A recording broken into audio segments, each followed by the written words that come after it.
So now the power of, and the real gift of having benefited from mentorship is that you have to replicate yourself. Yeah, so you have to do the same. So my name is Pauline Kiraithe. I'm the founder and CEO of Talent Gurus at 254.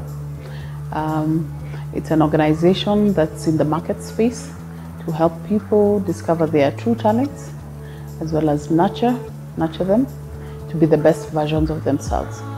Yeah, and how do we do this? We do this through training, we do this through mentorship, as well as coaching. At Talent Gurus, we believe that everybody has an inherent genius in them. Yeah, everybody has a true talent within them. We believe that until you discover that true talent, you won't be able to operate in your best version.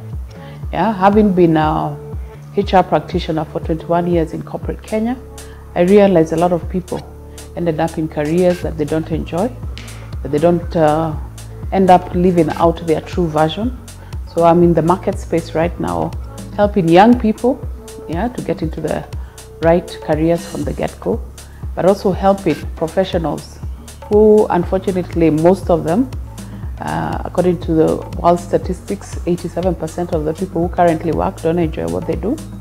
So I'm also trying to help that statistic, yeah, of people who are working to find that true passion, yeah, their true talent, so that they can actually now move and operate in those areas of their passion and of their gifting, so that we can now start seeing more productive people, more innovative people.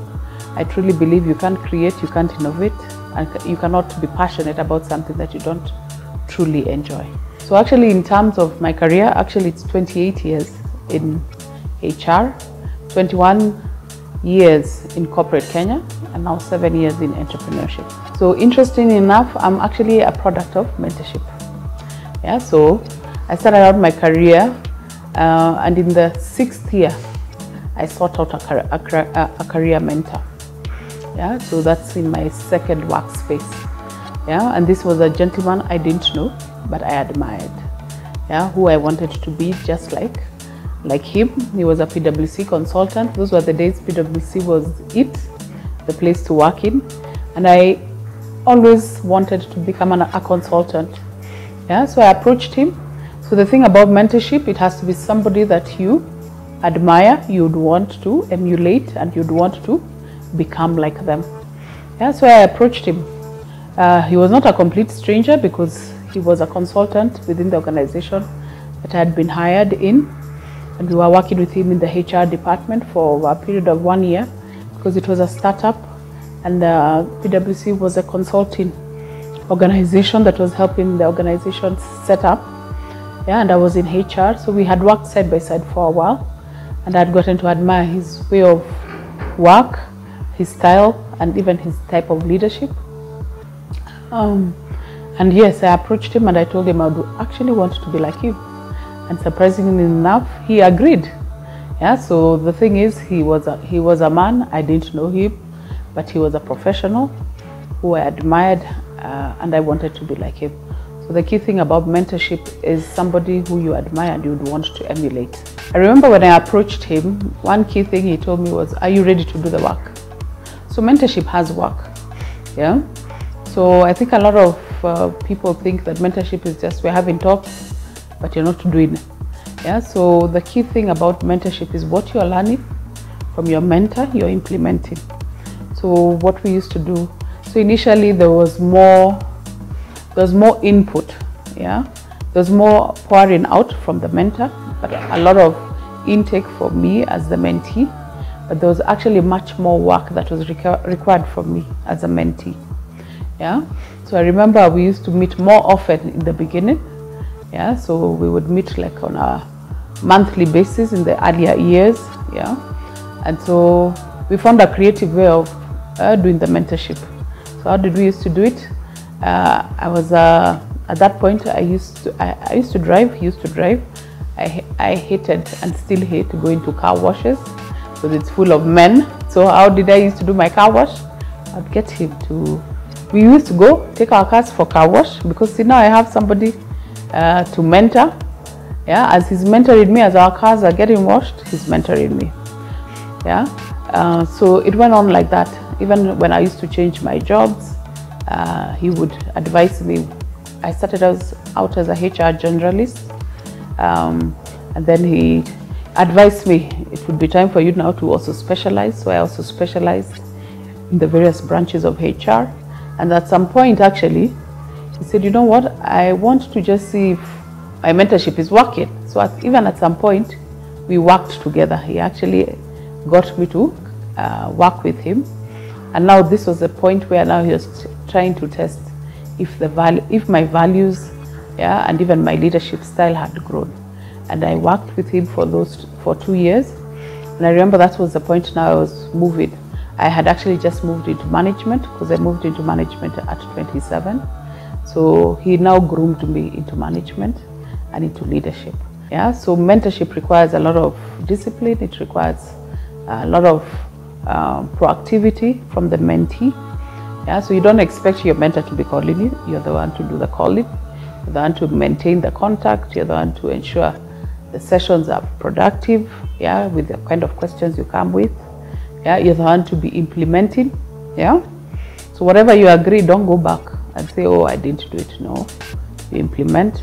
And that progress also motivates the mentor to do more with you. Yes, women is one of my other pet subjects. Yeah, other than mentorship, coaching, and getting people into their best versions of themselves, women and leadership is also one of my pet subjects and something that I hold close. Reason being is I have managed many women in the course of my career, and I have seen the potential that women carry, and I have seen how hard also women work. Yeah, and I can say, even when I have developed myself, when I was going for all the certifications and the degrees that I have done, most of my classmates have been women. So women have spent a lot of time in personal development, developing themselves, growing their careers. Yeah, but we, for the longest time, have always shied away, yeah, from leadership, shied away from taking opportunities and speaking up. Yeah, and for me, in terms of embracing equity, how I look at embracing equity is the ability for organizations, yeah, for leaders to be able to look at women as people who can bring in value, yeah, within the organization, people who are qualified, yeah, and it's not about giving them opportunities and positions because they are women, but it's because they are qualified. So the thing is, there are many mentors, there are many mentors around you, people you admire. Reach out.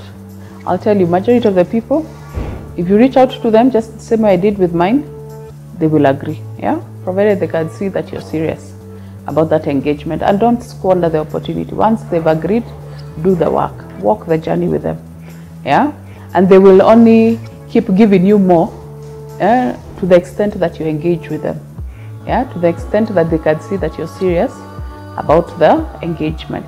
Nelson Mandela was, for me, my role model in terms of leadership. So you don't even need to meet the person, but you can read everything about them. You can read about how they handled issues. Yeah, you can read about their leadership style. There are many books written about great people, isn't it? So that's the other second thing. Read books. Read books about people you admire, people you'd want to emulate. Yeah, and that's the beauty about reading. You can get so much knowledge at a cheap price, and you don't even need to engage the person, isn't it? But also the other thing, immerse yourself in a lot of engagements. Yeah, so there are a lot of free talks available in town. There are a lot of specific people who are passionate about certain areas. Follow those words. And they have those open forums, go attend, invest in your learning. Yeah, yeah, attend the free ones. But the other thing I did for myself, what I did from the first job I got, I said, you know what, every year I will invest in my own personal development. So irrespective of if the organization is training us or not, I've always trained myself. So just insert, yeah, immerse yourself in personal development, grow yourself in the area that you want to be known for, focus, and guess what, the world will come to you. The world will come to you Yeah, and if you want that greatness, if you're looking for the fame, if you're looking for the money through good careers and good opportunities, they will all end up coming to you.